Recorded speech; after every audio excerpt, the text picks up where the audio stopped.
cycles. For example, the prolactin, we have a monthly cycle. Okay, so if I were to check blood tests on a person that has a prolactinoma, is it better to check it before the period, during the period, after the period? Doesn't matter? That's a good question. Prolactin does change a little bit during the cycle, okay, but it is not enough. The normal range has enough of a range that it takes into account the different times of the cycle. Okay. So if a prolactin level is elevated, regardless of when you drew it in the cycle, it's an abnormal value. Did that answer your question? So let me just say it a different way. So a normal prolactin level for a woman is between 5 and 25. Although the level can fluctuate during the cycle, like for example during ovulation, the prolactin level can be a little bit higher, it still will fall in this range. So if you have a person who has a prolactin level of 26, then that's abnormal. Okay? Can I ask another question? And yes, let me remember your question. Sure. I made this important point about 1 point in prolactin being abnormal. This is a very, very important point that a lot of times doctors, including me, are guilty about overlooking small abnormalities in a hormone concentration. Okay? It's very possible that this 26 is clinically insignificant, but nevertheless it merits an evaluation to make sure that the person doesn't have a true hormonal problem.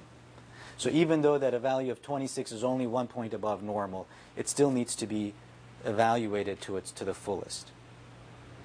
Okay? Before you forget your question, let me give you an example. You forgot it already? No, Okay. Let me give you an example. A person can have a gigantic pituitary tumor, and their prolactin level can only be 1 point above normal. Okay? So the reason that is because the pituitary tumor is not making prolactin. It's putting pressure in the pituitary. It's putting enough pressure that it's elevating the prolactin a little bit. Okay, so unless you do a pituitary MRI, you won't know what's going on there. If that pituitary tumor was making prolactin, then the prolactin level would be in the thousands, and it's a no-brainer. But you can have a large tumor that is not making prolactin, and just by virtue of putting pressure in the pituitary can elevate the prolactin to be 26. Okay? Let me give you another example.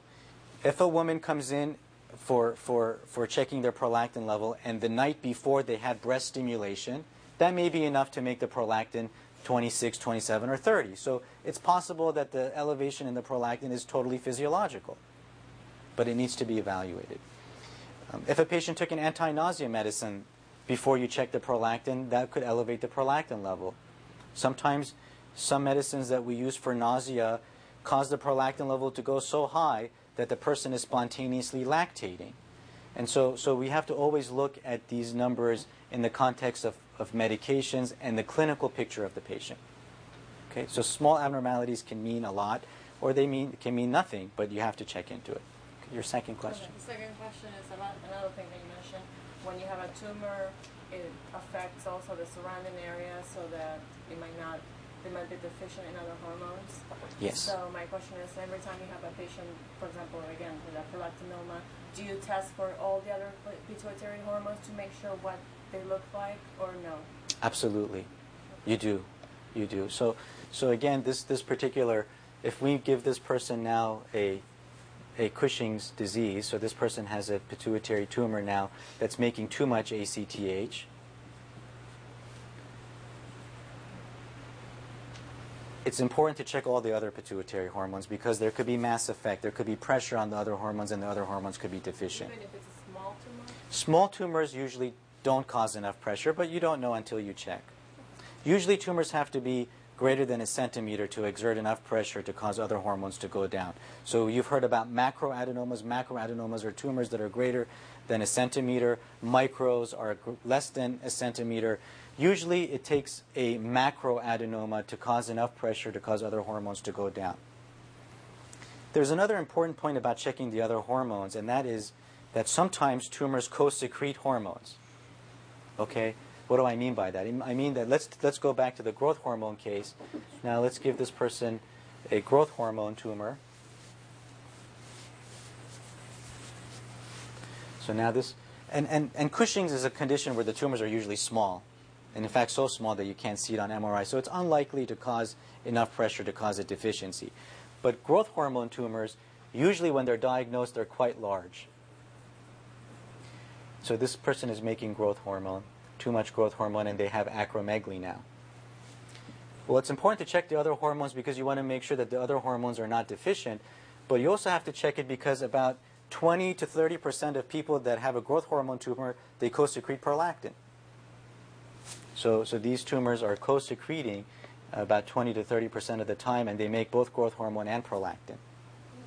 Yeah, we often get probably 2 to 3 patients who have large pituitary, every year, 2 to 3 patients who have large pituitary tumors, and the doctor appropriately measures a prolactin level, and it's high.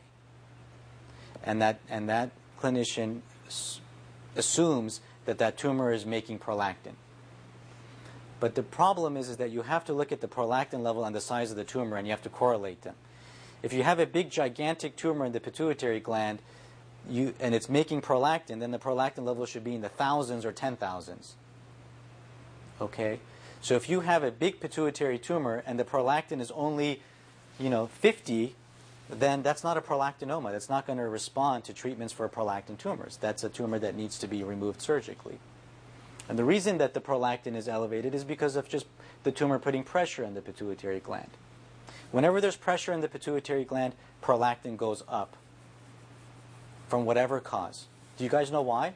Why is it that prolactin goes up whenever there's pressure in the pituitary gland, whereas all the other hormones go down? If you put a mass in the pituitary gland, it generally lowers by putting pressure all the other hormones, but prolactin goes up. Why? This is like the question Sherman will give you a prize if you can get this answer. Because it thinks you're pregnant? I like that answer. Prolactin goes up when there's pressure because prolactin is a hormone that's under tonic negative input. Let me explain what I mean by that. Normally, all the pituitary hormones are regulated by the hypothalamus. Okay, so we're talking about the pituitary as the central regulator of hormones because it makes all these signals. But even a step above that is the hypothalamus. And the hypothalamus sends signals to the pituitary for the pituitary to exert its effects. It usually sends a positive signal. So it sends a positive signal to make growth hormone. It sends a positive signal to make ACTH. It sends a positive hormone to make TSH. But it's constantly secreting a negative hormone to make prolactin. So the input for prolactin from the hypothalamus is chronically an inhibitory input. So anything that comes and puts pressure on this inhibitory input is going to cause stimulation. So if you inhibit an inhibitory hormone, you get stimulation. Yeah, like 2 wrongs makes it higher.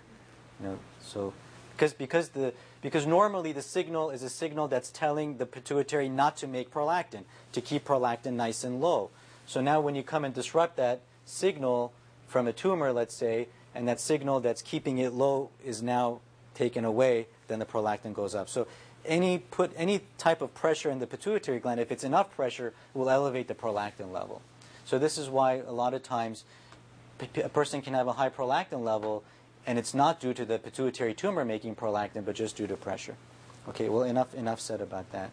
Well, in a way, by taking away that pituitary tumor, you've actually become more normal, right? I mean, menopause is not an abnormal. It's a fact of life. I mean, it may be horribly painful and inconvenient, but it is not a disease. It's not an abnormality. So your body's trying to, yes, it is. Your body's trying to readjust. Your body is trying to readjust. So that's one reason, is that your body's trying to readjust. The other reason is that you in your situation, well, let's just take a hypothetical case. If a pituitary tumor that's making an excess of a particular signal is now removed, the rest of the pituitary that was normal would have been suppressed, because there was so much signal coming from the tumor. Now that you remove the tumor, the rest of the pituitary is still suppressed, and it will take some time for it to wake up and regain its ability to function properly. Do you follow? Did you follow what I meant? You will gradually get better. You will gradually get better, as long as the surgery did not damage the pituitary gland, and if you have the right surgeon, whose office is just 10 steps from me, as long as you have the right surgeon, and you don't damage the normal pituitary gland, then it will gradually regain its ability to function properly. And what you may be going through, although not very comfortable, is just your body's way of sensing the tremendous change that it has gone through the moment that the tumor was removed from your body. So, and then everybody's sensitivity to hormonal problems or hormonal changes is different. Everybody's different. I can have a person who has a prolactin level that is 1 point above normal and have tremendous lactation to the point that it is inconvenient. And I can have a patient who has a prolactin level of 1,000 and not make a drop of milk. So everybody is a different sensitivity. A person can have a slightly low thyroid level and can be fatigued and cold and you name it, constipated and gain weight. And another person, you can remove their thyroid and they'll go for weeks without feeling anything. We don't understand why, but everybody is different. Yes, you can. If you remember the 4 different things that I said cause hormonal problems, what were they? Let's go over them again. Tumors, autoimmune, okay, receptor problems, and nutritional. You can't inherit nutritional problems, usually.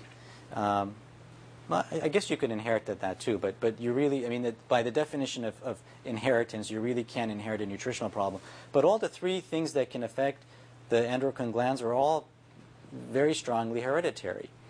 For the tumors of the pituitary gland, the vast majority of them are not hereditary, but some of them can be. About 3% of pituitary tumors are genetic and familial. And if you have a family member that has one, if you're part of that 3%, you will definitely get some form of a glandular tumor in your life. The vast majority of pituitary tumors are not. Thyroid tumors are strongly familial. Autoimmune diseases are strongly familial.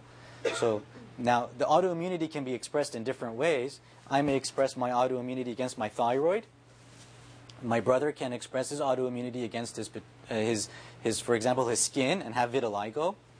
My mom can express her autoimmunity by making antibodies against the pancreas and develop type 1 diabetes. But autoimmunity as a general tendency is primarily genetically determined. How it's manifested can vary from person to person.